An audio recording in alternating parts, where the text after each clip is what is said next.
Murja Ibrahim Kunya a shahararren 'yan barkwancin nan ta cikin wato manhajar TikTok ta fito ta yi tolin siriri tsakaninta da G-Press wanda ake wa lakami da angon Sayyida Sadiya Haruna. Ta bangare ɗaya kuwa za ku ji G-Press ya martani akan dukkanin waɗanda ba sa ƙaunar aurensa da Sayyida Sadiya Haruna, ita ma jaruman nan ta cikin wato manhajar TikTok.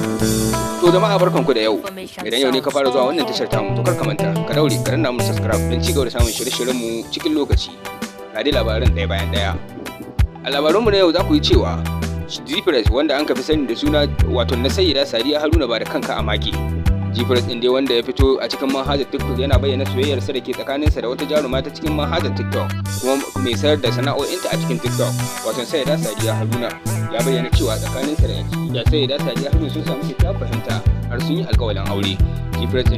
G-Press dai yana yayata ko kuma yana yada lamuran soyayyarsu da Sayyida Sadiya Haruna a manhajar TikTok, sai dai kuwa an samu kalubale domin kuwa ta bangare ɗaya akwai wata jarumar cikin TikTok wato Murja Ibrahim Kunya wadda an fi sani da yaga mai ta fito fili ta bayyana ma duniya cewa G-Press ɗin ita ya fara nema da sunan zai aura, ita kuwa ta ce ba za ta ci amanar Sayyida Sadiya Haruna ba, inda ita kanta yaga mai ɗin da fito tana Allah wadai da ɗabi'u irin na G-Press ta hanyar da zai nemi Sayyida Sadiya Haruna kuma ya dawo ya neme ta, inda ta ce tana ganin mutuncin Sayyida Sadiya Haruna. Ita dai Murja Ibrahim Kunya ta bayyana ma duniya cewa G-Press macuci ne domin kuwa yana neman Sayyida Sadiya Haruna kuma yana neman ta yi gajeren bidiyo inda ta daura shi a manhajar TikTok a ranar Juma'an nan da muke ciki, ta yada cewa lalle G-Press ba mutumin arziki bane domin kuwa ya fito yana yi mata magana kan cewa yana son ta yi aure ta kuma yana wa yar uwarta ta cikin TikTok din wato Sayyida Sadiya Haruna magana aure. Shine fa Murja Ibrahim Kunya ta bayyana cewa akan G-Press dai ta daina yarda da dukkanin wasu maza,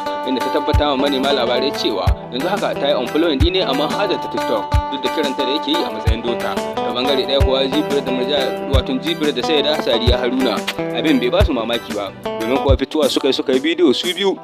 suna murna suna murmushi kuma suka daɗa wata waka mai nuna cewa wato ko maki bai so sai a yi. A daga cikin maganar Murja Ibrahim Kunya ba ta yi tasiri ba a idanun Sayyida Sadiya Haruna da shi kansa G-Press. Za ka dai ana kyautar da cewa auren Sayyida Sadiya Haruna da G-Press din ba zai ɗau lokaci ba domin kuwa komai ya riga ya kankama duk da ɗan sabanin da aka samu a baya-bayan nan wanda G-Press ya kira shi da cewa aljanu ne suka shafi matarsa cewa da Sayyida Sadiya Haruna, sai dai kuwa yanzu komai ya yi daidai domin kuwa an riga an sulhun lamarin kuma ga yiwuwar a yi ɗaurin auren cikin lokaci. Da wannan rahoto muka zo ƙarshen wannan shirin. Idan yau ne ka fara zuwa wannan tashar tamu to kar ka manta ka daure ka danna mu subscribe don ci gaba da samun shirye-shiryen mu cikin lokaci. Mun gode da lokacin kallo. A huta lafiya.